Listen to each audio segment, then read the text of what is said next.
pili. Una ka bago. DJ Rocky. Alright, good luck guys. Yun yung mauna ni Wango.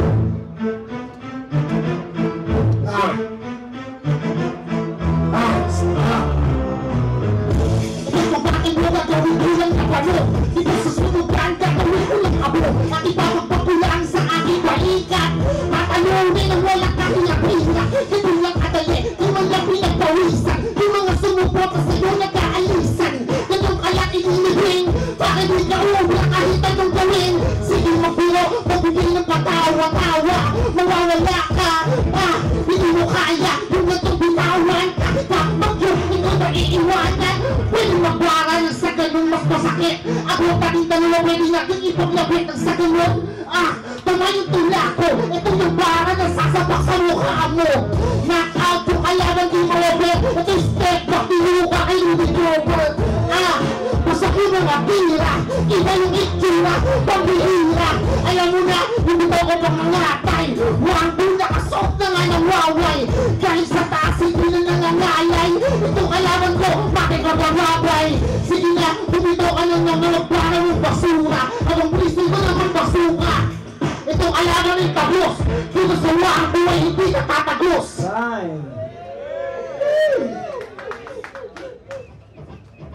Yeah! Ay sabay yan! Let's go!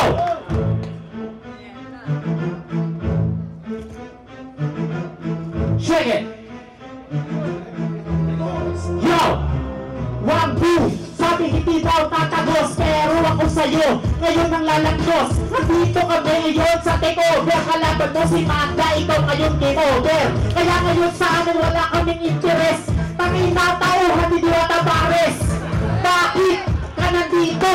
Tangina mo, parang kapinrito. Yo, Magda, balima lang. In the place to be, kalaban ko. Nag-aabang ito sa Jollibee. Kasi ikaw ay isang pulubi. Kasi ang tunay, pato na ube. Yak, nakakadiri ka. Gagawin lang kita ditong katawa-tawa. Kasi para sa akin ikaw ay hangal. Bobo ka kasi hindi ka nag-aaral.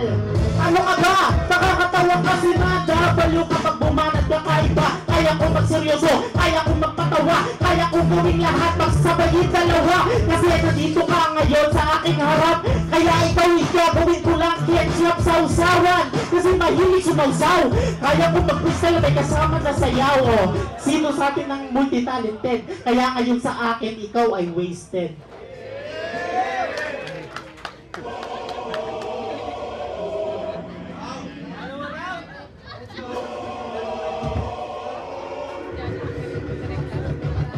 Yeah, wow. Yeah.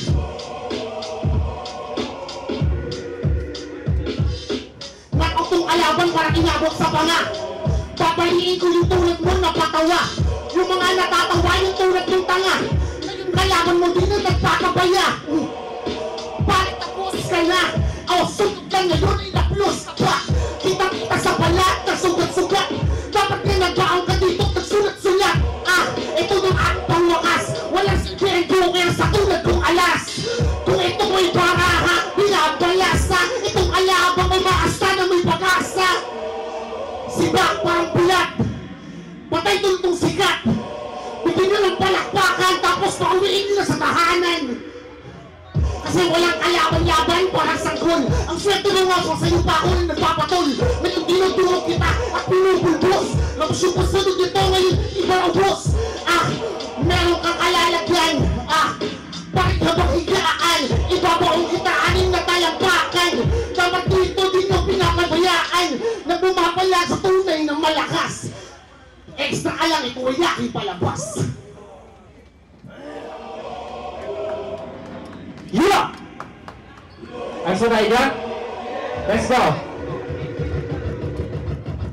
Sasabi mo, itong palabas. Pero sana ikaw ay lumabas. Huwag kang mag-angas.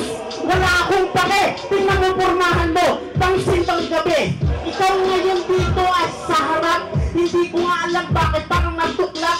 sugat itong kalaban ko. Polbuang, mas baliw ako sa'yo. Diba sabi mo, ikaw si Polbuang, kaya ang tornilyo mo ngayon ay lumuwang.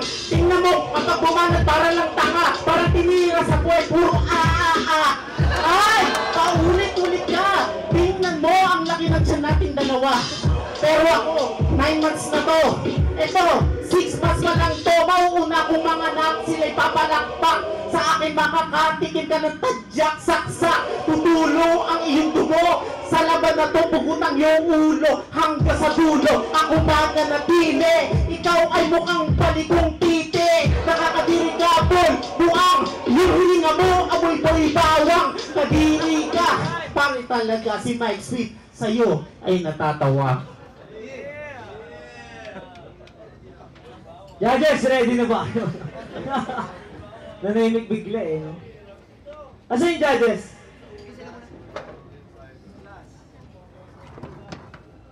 Sila muna. Yan na, Polbuang versus Manda Baliw. Reglas, laban kay Gerald P. Judge ako yan. Okay, gano'n ako. Ayan. Gagalit na ako, sorry. Polbuang versus Manda Baliw, ano to? Style clash to, magkaiba sila ng estilo. At mahirap i-judge yung ganitong porte kasi magkaiba sila ng porte. Dapat maging consistency kung paano nila bibitawan yung porte nila, paano nila ayusin yung mga bibitawan nila. Siyempre, base lang sa porte na napili nila. Si Polbuang, punchline with reality, seryoso. Tapos si Manda naman yung mga jokes, lalo na yung mga di natin inaasahan, gaya yung tumain ng ube. Ang hirap isipin na kung sino yung nakapagtayo ng ube, di ba? Tapos basta ang dami yung mga punchline na unbelievable. Sa madaling salita, parang tumira ng 3-point pero nakahiga. Ganon, parang ganon yung mga ginagawa ni Manda. Para sa akin, gusto ko sana isang round pa kasi sa round 1, lumamang si Polbuang, mas consistent yung paggamit niya. Mas effective para sa akin yung yung style niya.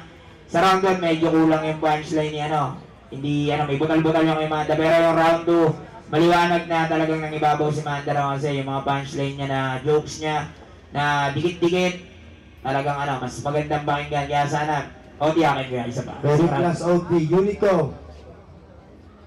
Squidball. MC Squidball. Yo, Squidball, ang hirap i-judge nito. First round, binigay ko kay Manda Baliw and nakakatuwa and masaya yung pag-deliver niya. Round 2 kay Manda Baliw pa rin. Yun. Unico, it's up to you. Overtime, ang isa kay Niklas, Manda Baliw, kay Squidball. Unico ako. Magpapakatotoo ako. Bali, ang boto talaga is OT, pero para maging klaro na malinis, ang gusto ko lang talaga is mag-OT pa sila. Kaya iboboto ko si Polbuang. Pero ang totoo, boto ko OT talaga. Hindi naman yan. Pero kasi pag binoto ko ng OT, parang mananalo pa si Manda Baliw. O mag-OT pa rin naman. Dalawang OT, mag-OT pa rin naman. Diba? OT yung boto ko. Yeah. Okay, last round, OT for both. Coin toss for OT. Coin toss saglit. Para sa OT, good luck sa inyo. Yun o. Sige, ikaw, Unico. Pili, Manda, ikaw naman. Tao. Una ka, buwang.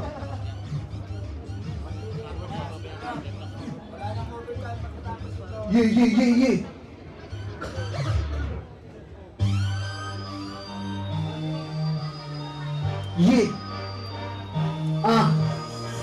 Sabi niya, takot daw ako, nibiwatak sa aking dalawa.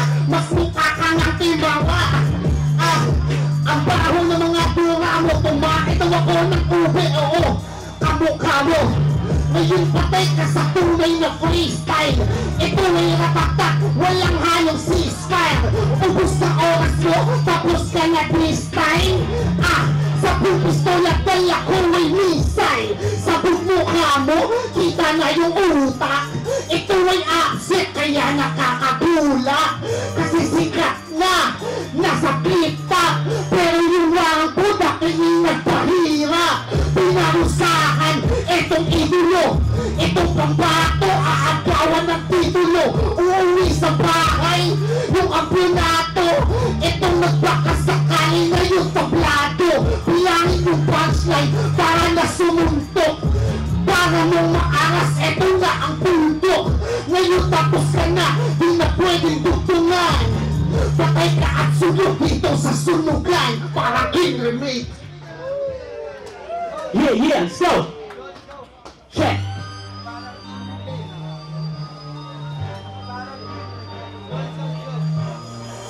Yo! Ikaw ay nakarindi pagtabas ikaw. Hindi ako bingi o yung may nawawala pa. Ito na ang partida, ang mananalo si Manda. Ngayon ako ang bida. Kung gusto mo, babalatuhan na lang kita. Para sa bahay nyo meron kang pasalubong na tinapa. Kasi ikaw ay halata naman to na walang pera. Puro busay, puro baril, pero takot ka sa gera. Ngayon to si Manda na ngayon iyong kaharap. Kasabitin mo malagim at masaklap. Ikaw ay mawawala, ikaw ay maaalis. Bili ka ng katsalis para sa iyong galis. Di ako matutuwa sa mataba na to. Gusto ko tayuhan na mag-ehersisyo. At wag ka na sana pa rin na magbisyo. Para sa magulang mo hindi ka naturwisyo. Binigyan ako ng 10 segundo para ito ay tanggalan ko ng ulo. Respeto sa lahat, salamat po sa nagpunta. Ako na ang panalo, lahat kami ay masaya. Alright, judges. Time to pick. Pili. Squidball, nasaan ka? Oh, ikaw muna. Let's proceed to the stage. Yun, binoto ko for OT. Nakita nyo naman, napakalinaw. One boom. Yan.